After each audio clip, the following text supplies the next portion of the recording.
Let's get the thoughts now of Marko Gasic. Marko's the international affairs commentator and friend of the programme. Marko, we've just been looking at some images there from Yerevan. Many Armenians not happy about the truce, some even calling their prime minister a traitor. Are they right in thinking the terms are skewed heavily in favour of Azerbaijan?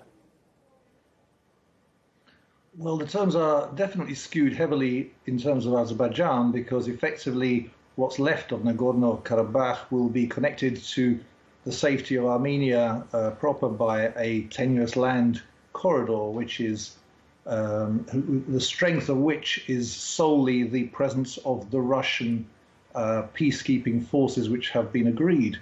But the presence of those forces is according to a 5-year timetable, and if in a given 5-year period one of the sides, which in practice would mean the Azerbaijani side, declared they didn't want those forces to be there, at the moment, as things appear to be stated, those forces might have to leave, which would obviously be a recipe for further conflict.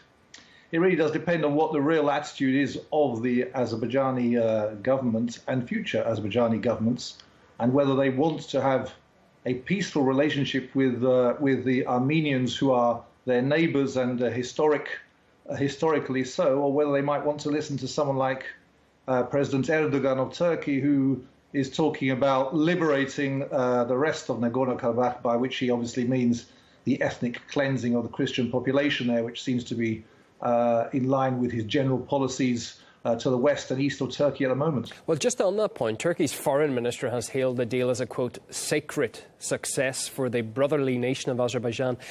Do statements like that risk further angering Armenia and maybe just igniting something that maybe, just maybe, right now is calming down?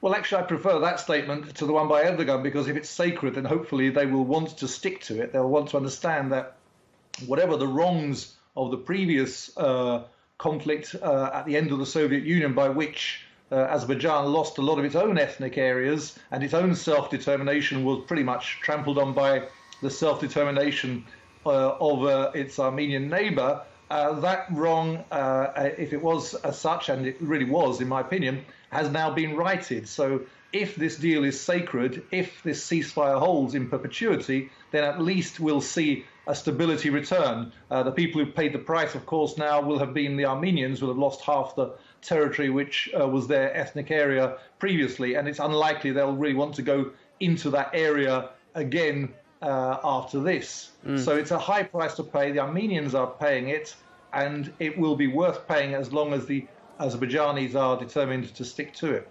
Just on the troop deployment from Russia, almost 2,000 are now heading to Karabakh to serve as peacekeepers, as you laid out. Is that enough, Marko, to prevent further hostilities?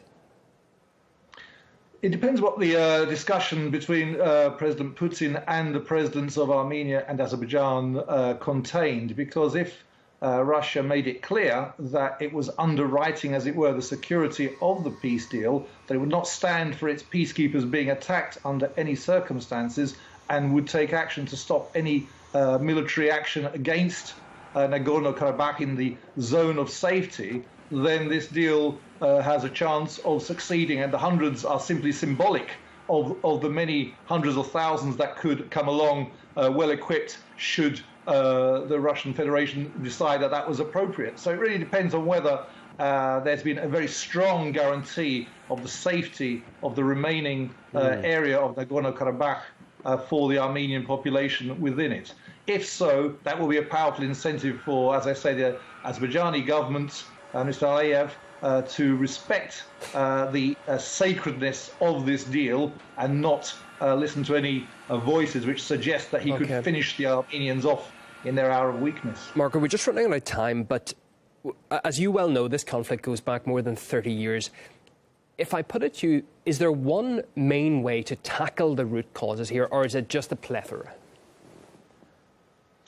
The only way is a curious. I mean, it's a almost impossible thing to solve by force and even by morality, because both groups of people are indigenous to the region. They've been there. Their rights variously have been trampled on, The only way this intractable conflict can be solved is by respecting one's neighbour, which means in practice here that the Azerbaijanis, whatever they may feel about the war they've just had or the war they had before that, must give the Nagorno-Karabakh enclave the respect of not trying to make further gains at its expense.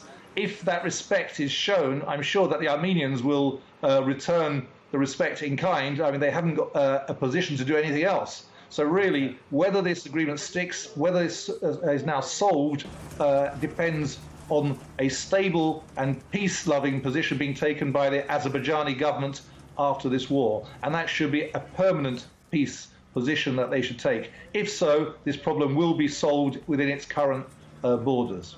Otherwise, instability, and we know where that leads. The thoughts of Marko Gasic, international affairs commentator, speaking to us from London today. Thanks, Marko.